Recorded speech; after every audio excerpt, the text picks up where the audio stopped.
hujan tiap hari, curah hujan 500 cm tiap tahun.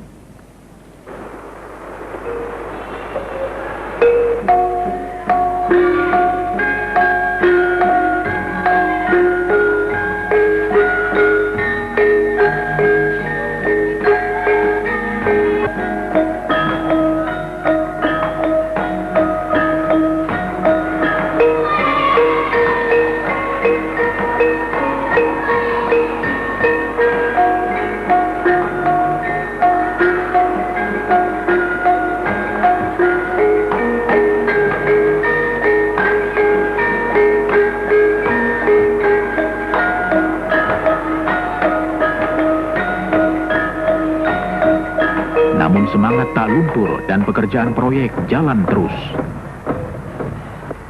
Fungsi daripada government relations adalah sebagai penghubung di antara perusahaan dengan pemerintah, baik di pusat maupun di daerah. Untuk ini kami bekerja sama dengan pemerintah daerah di Fakfak dan Jayapura, serta juga dengan Kementerian Riset dan Teknologi di Jakarta, untuk membuka daerah pertanian yang baru, daerah resettlement yang baru di daerah pantai, di daerah dataran rendah, memberikan pelayanan kesehatan, pendidikan, dan juga bantuan penyuluhan pertanian. Sejak hadirnya Freeport di daerah ini, Freeport telah berusaha untuk meningkatkan sosioekonomik standar dari penduduk setempat di sini, yaitu melalui program pendidikan, program kesehatan, dan ada kesempatan bekerja bagi penduduk asli di sini. Sekarang ini, program bantuan bagi penduduk asli ini sedang disentralkan di Timika dengan satu program bantuan antara pemerintah daerah dan Freeport dengan proyek yang kita sebut Resettlement Project. Di belakang ini kita bisa melihat ada toko berjalan atau mobile store. Freeport menjual setiap minggu kepada penduduk setempat ini bahan-bahan pokok yaitu beras, minyak goreng, sabun, dan lain sebagainya untuk keperluan penduduk setempat di sini. Juga di sebelah sana kita bisa melihat ada klinik, itu kita memberikan pengobatan cuma-cuma kepada penduduk setempat. Ada 3 klinik di proyek ini dengan pelayanan pengobatan cuma-cuma.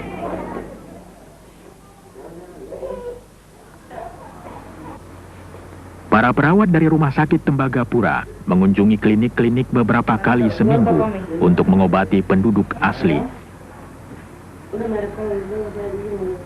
Wanita dengan anak kecil dianjurkan untuk mengikuti kelas khusus untuk perawatan bayi.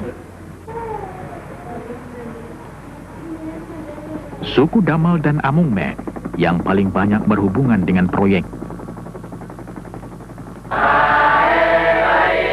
Sumber dan lambang kekayaan utama, pesta panggang babi menambah gengsi mereka.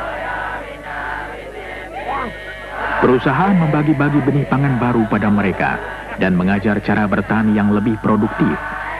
Hasilnya, gizi mereka bertambah baik dan untuk pertama kali, hasil pertanian mereka dapat dijual.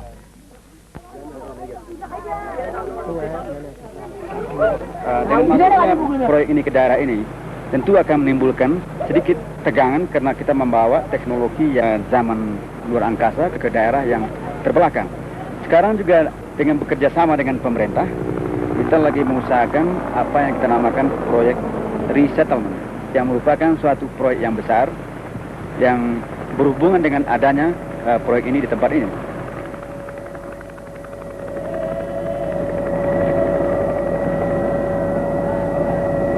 Molo 7, Victor Bravo Romeo, we're overhead 74 now, making approach to the Earthsburg. Persediaan biji dalam Gunung Bijih Timur diperkirakan dapat bertahan sampai 15 tahun.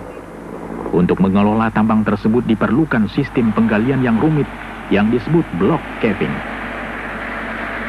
Block caving can be described Block caving dapat digambarkan dengan menjungkir balikkan tambang terbuka, menjatuhkan biji melalui terowongan, untuk kemudian diambil dan diangkat ke permukaan tanpa banyak kerja tambahan.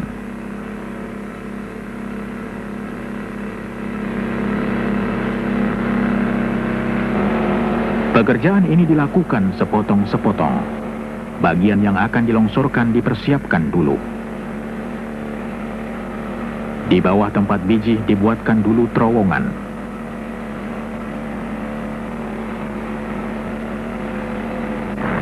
Kemudian bagian-bagian yang mengandung biji diledakkan.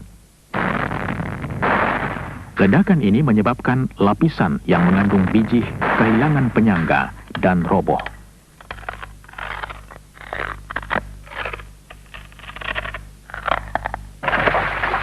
Jatuhnya di terowongan-terowongan yang sudah dipersiapkan.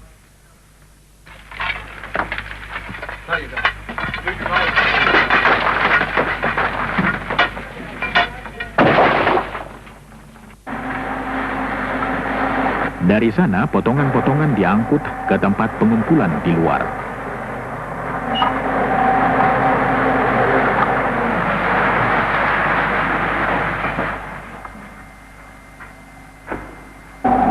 Potongan yang jatuh menyebabkan bagian lain kehilangan penyangga dan terjatuh juga ke dalam terowongan. Serangkaian penghancuran yang teratur dan berencana menciptakan proses pelongsoran terus-menerus.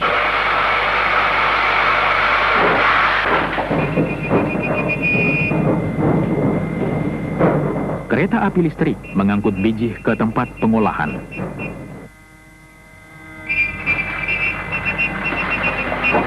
Produksi biji di Gunung Biji Timur akan meningkat terus, sedangkan produksi tambang terbuka makin berkurang.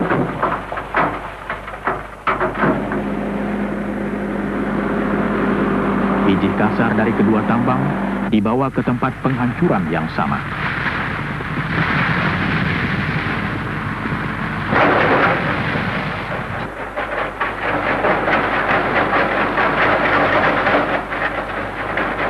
Every ton of ore that's mined in this project is transported to the concentrator via the tramways you see in the background.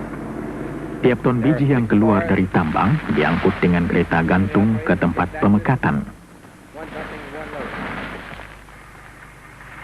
Kapasitas kereta gantung ini ialah 9.500 ton per hari.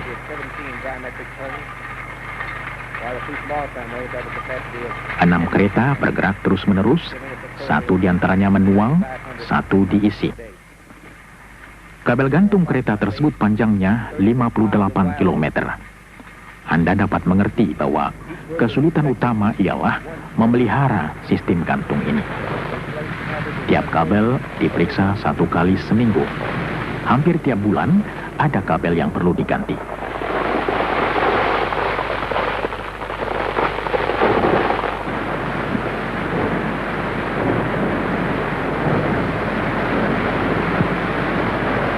Biji dihancurkan lagi di tempat pengolahan.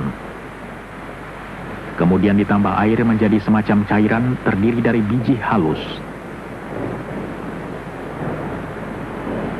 Cairan ini kemudian diaduk keras menyebabkan munculnya buih mengandung biji.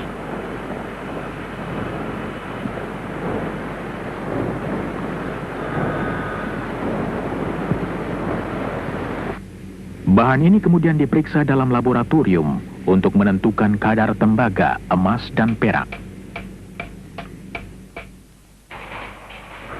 96% dari tembaga yang semula terkandung dalam biji dapat dipakai.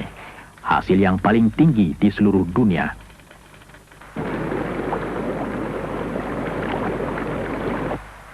Logam yang terdapat dalam buih dipisahkan, dijadikan cairan kental lagi dan disedot melalui pipa ke pelabuhan.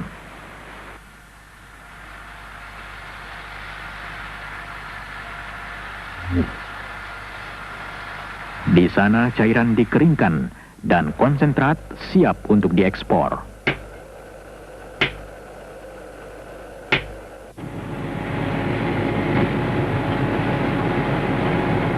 Konsentrat ini dituang dalam palka kapal.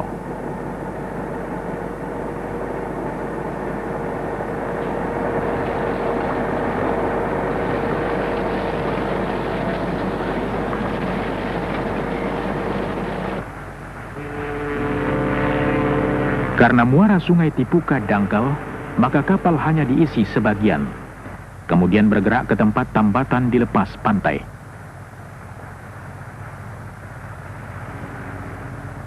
Di sana sisa konsentrat tembaga dipindahkan dari tongkang sampai kapal penuh.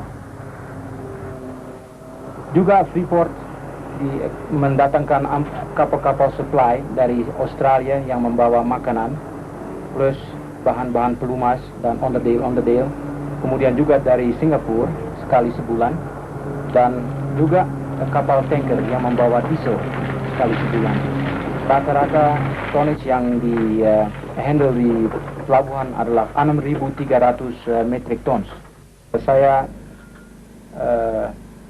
datang ke Freeport sini tahun 1974 sebagai Assistant Port Superintendent dan bekerja di Amamapare, pelabuhan. Di Port Said sekarang ini, atau Amamapare sekarang ada 300 penduduk. Di situ juga terdapat masjid, gereja, dan juga sekolah dengan 40 anak murid. Di samping itu juga ada taman kanak-kanak.